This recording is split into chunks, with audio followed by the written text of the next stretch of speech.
ये गुरुदेव भगवान प्रणाम। आयुष्मान। हम आपके पास कुछ शंका लेकर आए हैं।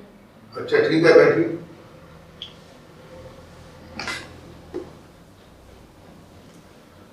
बताइए क्या शंका है। हे पावन श्री सदगुरुदेव भगवान, आप हमें ये बतावें, साधक पहले से गुरु से नाम या मंत्र ले चुका हो तो उसे क्या करना चाहिए? अच्छा, तो आपका ये प्रश्न है कि साधक जो है किसी और गुरु से मंत्र या नाम ले चुका हो तो उसे क्या करना चाहिए। जी। देखो, तंत्र मंत्र की जो साधना है उस साधना से जीव जो है अवसार से पार नहीं हो सकता है। कवि साहब कहते हैं कि तंत्र मंत्र सब झूठ है, मत भ्रम है संसार, और सार सबक जाने बिना कोई न उतर सी पार।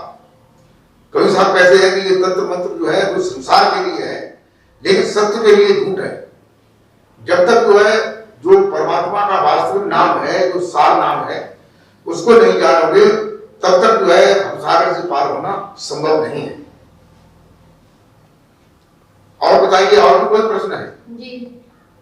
हे मंगलाचरण सदगुरुदेव भगवान, आप हमें ये बतावें कि साधक पहले से ही भगवान की आरती पूजा करता हो और उसे सच्चे सदगुरु मिल जाए फिर उसे क्या करना चाहिए? आपका ये प्रश्न है कि साधक अगर भगवान की आरती पूजा कर रहा हो और सदगुरु धारण करने के बाद उसे क्या करना चाहिए? क्या करना चाहिए? तो देखो, ऐसा है, भगवान की साधना, भगवान की आरती पूजा करते हैं, परंतु जब सदगुरु धारण कर लेते हैं तो सदगुरु ही भगवान का दर्शन कराता है, मिलाता है उसे। कवि साहब कहते हैं कि गुरु गोविंद दोनों खड़े काके लागू पाए, और बलिहारी गुरु आपने जो गोविंद दिए मिलाए।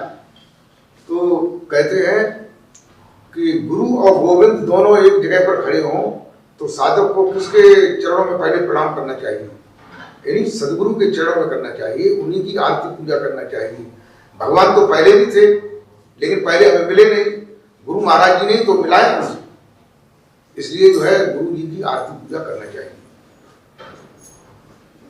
हे ब्रह्मनिष्ठ सदगुरुदेव भगवान, आप हमें ये बतावें कि संसार के लोग कहते हैं कि पानी पिए छान के और गुरु पिए जान के, इसका अर्थ क्या है?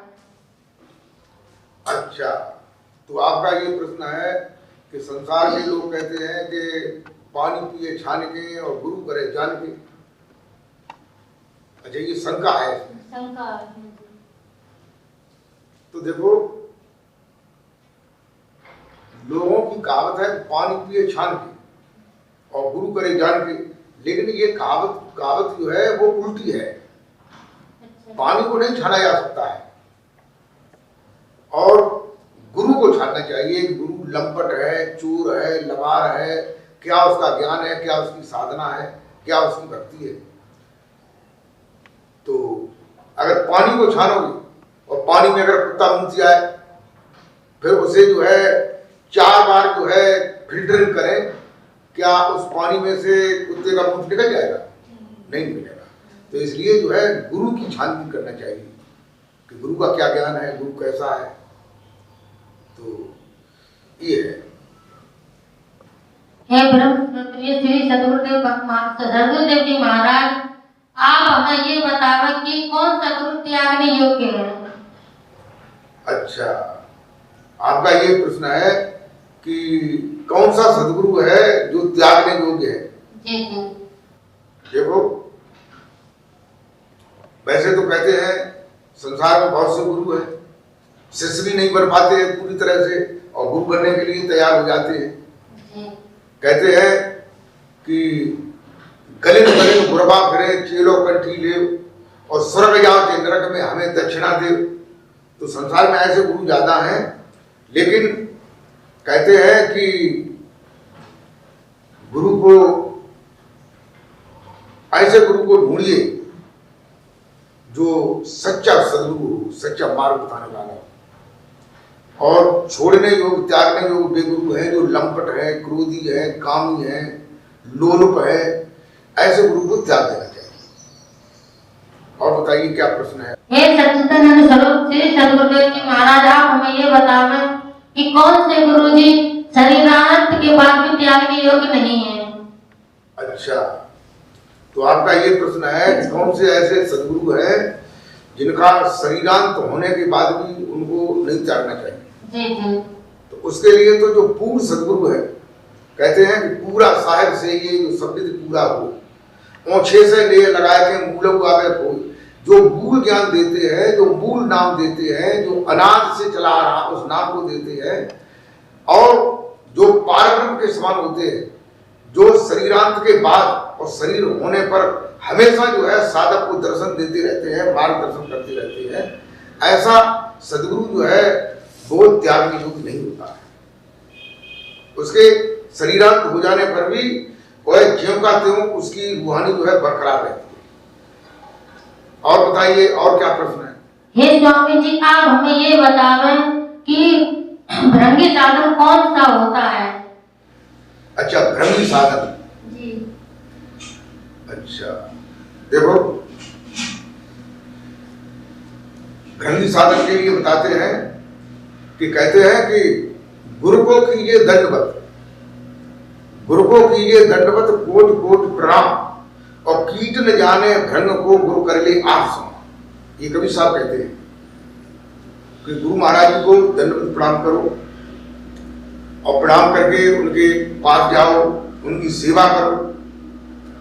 जब वो प्रसन्न होंगे तब तुम्हें उस तत्व का ज्ञान कराएं। और कहते हैं कि श्रेष्ठ सदगुरु जो होता है, जो कहते हैं जो कीड़ा होता है, और एक भ्रंगी नाम का कीड़ा होता है, उसे संसार में लोग जो है ज्यादातर जो लखारी होती है, जो मकानों की मोड़ पर जो है अपनी बंगी बनाती है, उसे लोग जो है भ्रंगी जानते हैं, लेकिन वास्तव में ये भ्रंगी नहीं है।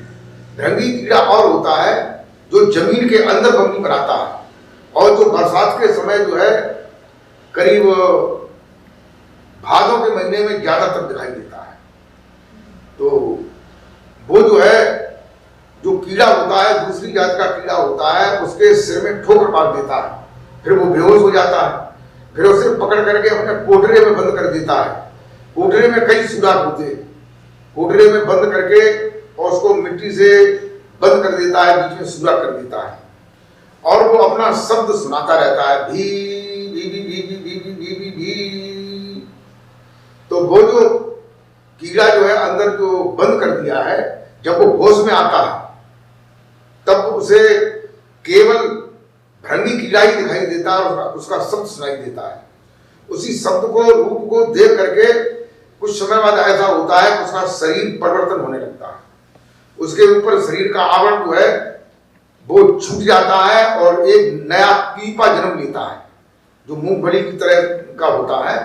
फिर उसमें जो है पंख, सिर, पैर, ये सारी चीजें निकल आती हैं, और वो उस कोठरे में से ठोकर मार के बाहर निकल करके और भ्रंगी के स्वरूप में आ जाता है, और फिर वह भी कीड़े को, दूसरे कीड़े को जो है भ्रंगी बनाने लगता है। ऐसा जो है सदगुरु होता है, उसे भ्रंगी सदगुरु कहते हैं, और यही भ्रंगी साधन है। और बताइए और कोई प्रश्न? जी। हे गुरु महाराज जी, आप हमें ये बतावें वह कौन सा साधन है जिससे भजन ध्यान सिमरन करो या ना करो फिर भी पूर्ण सदगुरुदेव की रहमत बनी रहती है।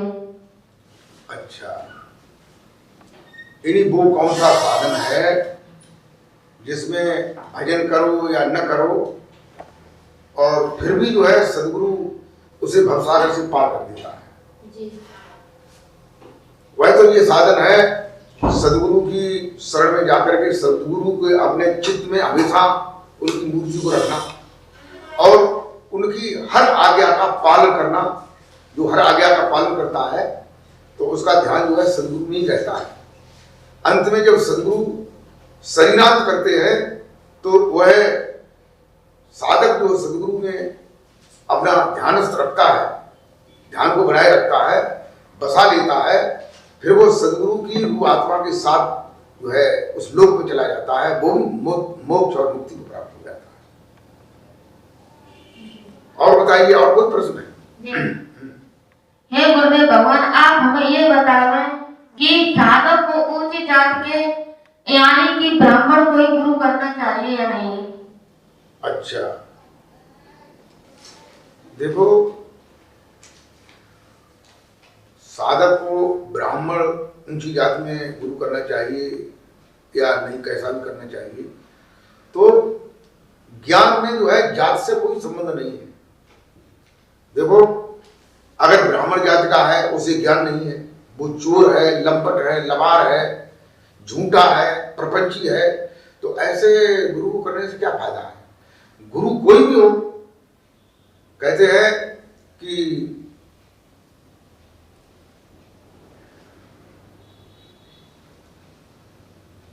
जैसे तलवार होती है, तलवार का मोड़ किया जाता है, जो खोल होता है वो तो मुफ्त में ही मिलता है।